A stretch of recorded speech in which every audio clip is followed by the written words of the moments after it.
అద్దెసరు జిల్లాలు కొత్త జిల్లాలు ఏర్పాటు చేసి చేతులు దులిపేసుకున్న జగన్ సర్కార్ 2 ఏళ్లు కావస్తున్న పొరుగు పంచనే ప్రభుత్వ కార్యాలయాలు సమీకృతం అంటే సందుకొకట ఫంక్షన్ హాల్లో అల్లూరి సీతారామరాజు జిల్లా ఎస్పీ ఆఫీస్, పల్నాడులో ఆసుపత్రిలో కలెక్టరేట్ క్యాంపు కార్యాలయం. ఇక జిల్లాకు 2 కోట్ల రూపాయలు ఇచ్చి సరిపెట్టేసిన ప్రభుత్వం తెలంగాణలో 2,000 కోట్ల రూపాయలతో సమీకృత భవన సముదాయాలు అత్యాధునిక వసతులతో ఇప్పటికే 25 జిల్లాల్లో అందుబాటులోకి. ఆంధ్రావనిలో ఒక్కటైనా పూర్తి చేయని జగన్ సర్కార్ అంటూ ఒక ప్రత్యేక కథనం వేసింది ఈనాడు దినపత్రిక.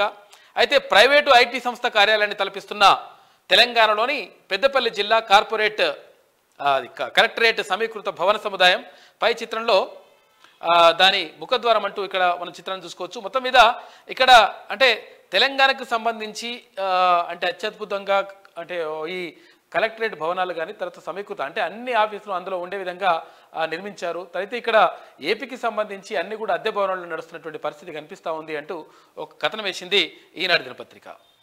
పాడేరులో ఎస్పీకి ఫిర్యాదు చేయాలా, అయితే ఫలానా ఫంక్షన్ హాల్కు వెళ్ళండి. తిరుపతిలో కలెక్టర్కు వినతిపత్రం ఇవ్వాలా, అయితే తిరుచానూరులో తీతీదే వసతి గృహానికి వెళ్ళండి. పల్నాడులో ఎస్పీని కలవాలా, పౌష్టికాహార కేంద్రానికి వెళ్ళండి. అన్నమయ్య జిల్లాలో కలెక్టరేట్ కోసం గురుకుల పాఠశాలకు, ఎస్పీ ఆఫీస్ కోసం పాలిటెక్నిక్ కాలేజీకి ఏమిటి సంబంధం లేని పేర్లు ఆఫీసులోని తికమక పడుతున్నారా? అయితే సర్కార్లో జరుగుతోంది ఈ తికమకే. తెలంగాణలో మాదిరి అయితే కొత్త జిల్లాలు అన్నారు, వాటిలో సమీకృత కార్యాలయాలు అన్నారు, ఆఫీసులన్నీ ఒక్కచోటే ఉంటాయన్నారు.